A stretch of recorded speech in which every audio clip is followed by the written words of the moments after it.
Berjumpa kembali dengan saya, Hana Raharja, dalam acara Facebook Live Inspiration. Kali ini saya akan mengunggah satu tema, yaitu menyalahkan orang lain. Ketika kita mendengar kata menyalahkan orang lain, kita teringat akan satu binatang, seekor kambing hitam. Bukan warnanya yang hitam, tapi itu hanya istilah di mana kita menimpakan semua kesalahan itu, kesalahan yang kita perbuat pada kambing itu, ya, pada orang lain tentunya. Ya.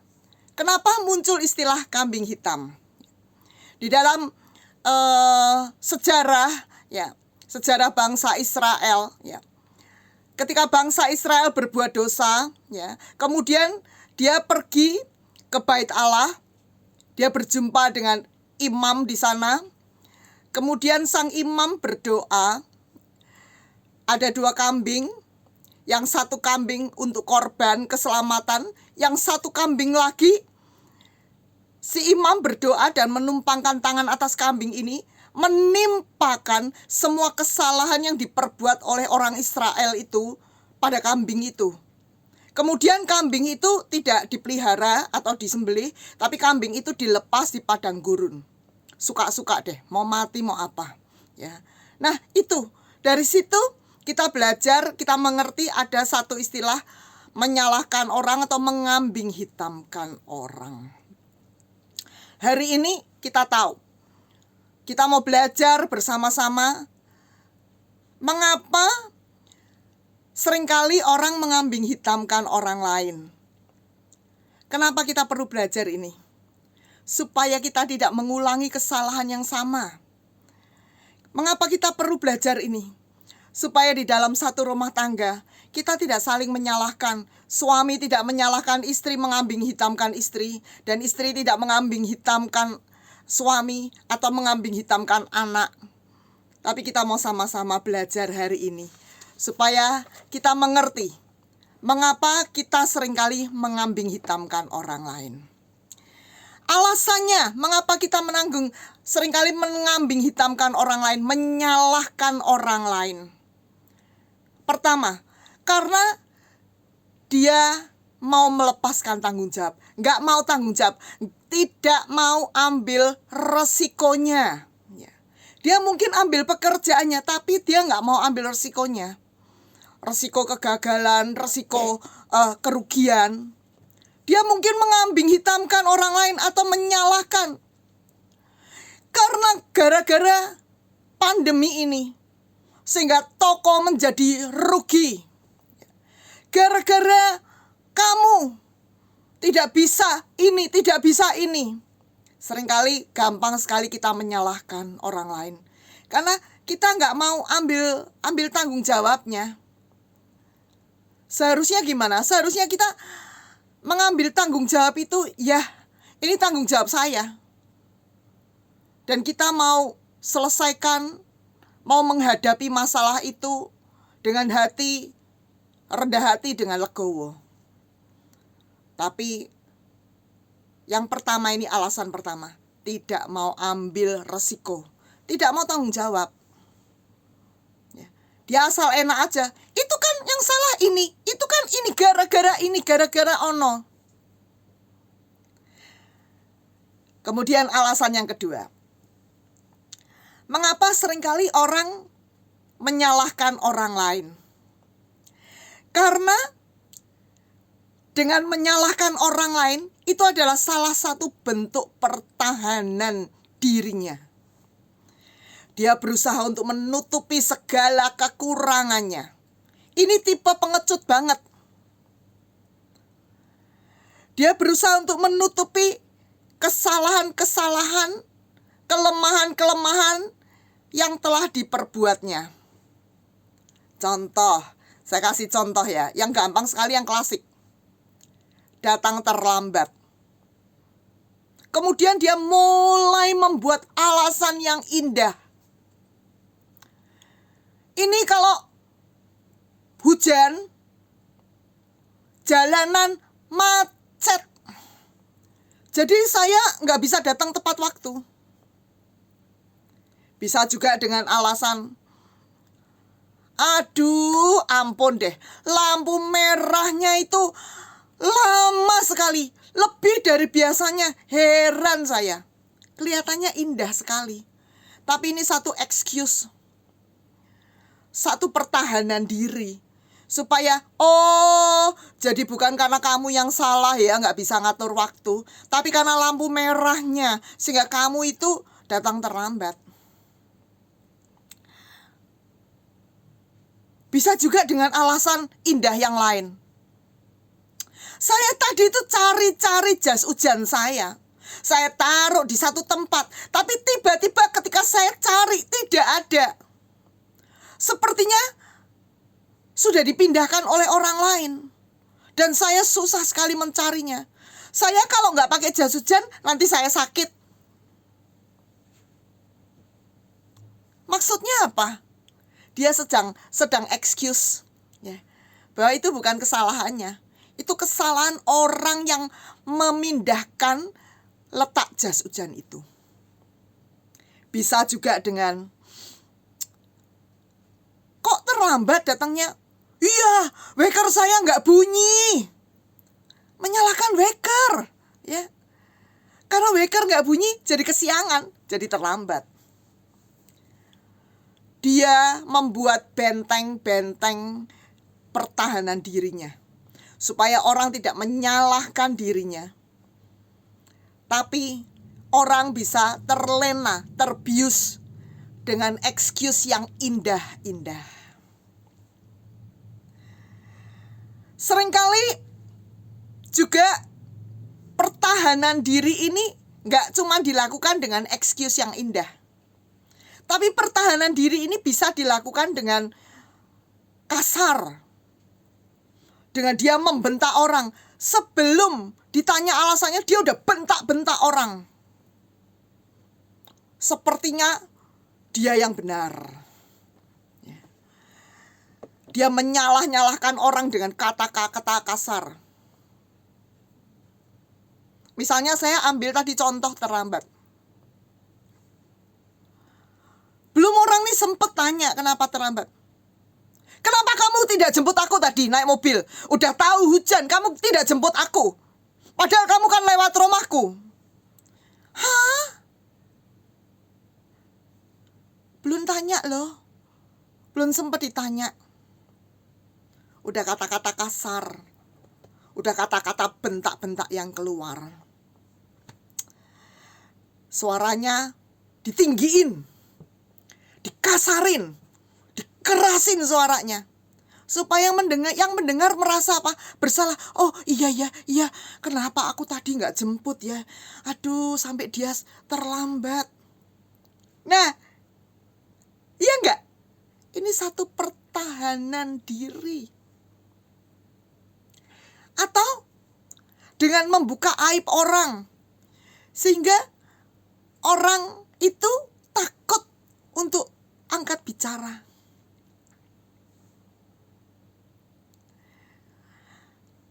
Suaranya keras, bahkan mengungkit-ungkit kelemahan dan kesalahan di masa-masa lalu. Sehingga orang itu menjadi ciut hatinya dan gak berani, udahlah, gak usah. Dia bangun benteng pertahanannya begitu kuat. Itu tadi alasan kedua. Alasan yang ketiga, ya, dia sebenarnya sedang tidak bisa menerima kenyataan. Kenyataan apa? Kenyataan bahwa dirinya terlambat bangun. Dia tertidur. Dia terlelap tertidur. Karena dia baru tidur pukul 5. Atau pukul 4. Atau dia baru tertidur pukul 3. Karena dia begadang atau dia main game sampai malam, atau dia nonton TV, atau dia melakukan sampai malam hari, sampai pagi hari mungkin. Sehingga paginya terlambat bangun dan dia terlambat untuk masuk ke kantor. Dia tidak bisa terima kenyataan itu dan dia menyalahkan orang lain. Mungkin juga Dia tidak bisa terima kenyataan bahwa dirinya itu tidak bikin tugas. Dia menyalahkan yang lainnya. Ini gara-gara ini, gara-gara itu. Gara-gara sang dosen ngasih deadline-nya terlalu cepat. Jangan gitu dong, Pak. Jangan gitu dong dosen. Jadi dosen itu harus bijaksana. Deadline-nya jangan terlalu cepat.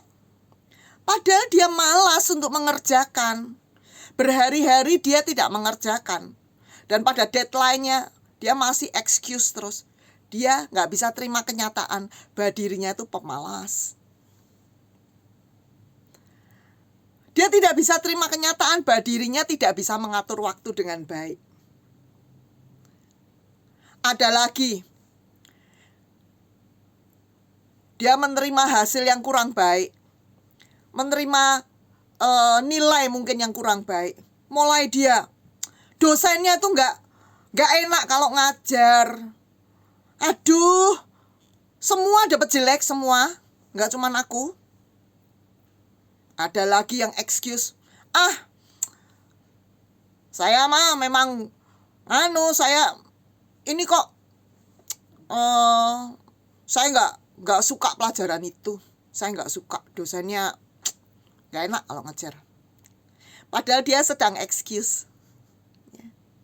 Nah, sesungguhnya ini tipe-tipe bentuk kesombongan. Tidak mau mengakui kesalahannya, tidak mau mengakui kelemahannya. Ada lagi yang tipe tidak mau bersyukur. Dia tidak bisa terima kenyataan. Contoh saya kasih contoh. Saya ini kan harusnya sekolahnya di Amerika. Gara-gara dedi saya nggak kerja. Mana bisa dia menyekolahin saya ke Amerika seperti teman-teman saya yang lain. Dia mulai menyalah-nyalahkan orang tuanya. Gara-gara dedi saya, gara-gara mami, gara-gara 1000 macam alasan. Sesungguhnya dia nggak bisa terima kenyataan bahwa dia dilahirkan di satu keluarga yang sederhana. Seringkali kita juga begitu. Seringkali kita tidak bisa menerima kenyataan diri kita sendiri. Aku gak berbahagia. Karena suamiku gajinya pas-pasan. Kita gak bisa terima kenyataan. Padahal sesungguhnya kebahagiaan bukan karena jumlah uang yang ada pada kita. Tapi kita hari ini mau belajar. Jangan kesombongan kita sehingga membuat kita tidak dapat menerima kenyataan dan menyalahkan orang lain. Cenderung menyalahkan orang lain. Cenderung kita salahkan. Kita gak pernah menyalahkan diri kita sendiri. Tapi kita cenderung gampang banget. Kita gampang banget melihat kesalahan di mata orang. Kita gampang banget melihat kesalahan orang lain. Tapi hari ini kita mau belajar. Milikilah kerendahan hati. Dan kita cuma mau berkata, sorry, that's my fault. Itu kesalahanku. Maafkan aku. Kita cuma dengan rendah hati kita akui kesalahan kita. Kita tidak menyalahkan Tuhan atas kejadian yang terjadi pada kita. Kita nggak salahkan Tuhan.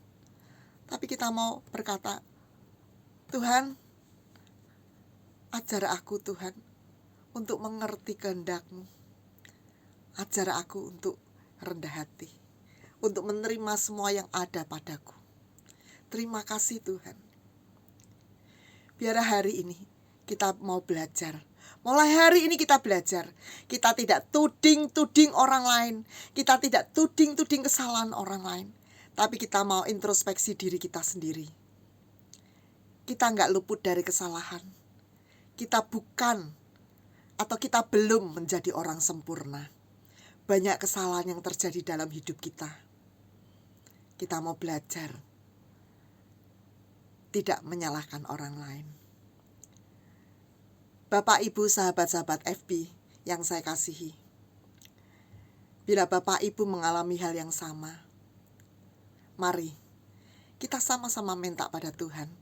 Biarlah Tuhan memberikan kerendahan hati dalam hidup kita. Ada bagian yang Tuhan akan kerjakan, tapi ada bagian yang harus kita lakukan. Belajar rendah hati, belajar tidak menyalahkan orang lain, tapi introspeksi diri kita.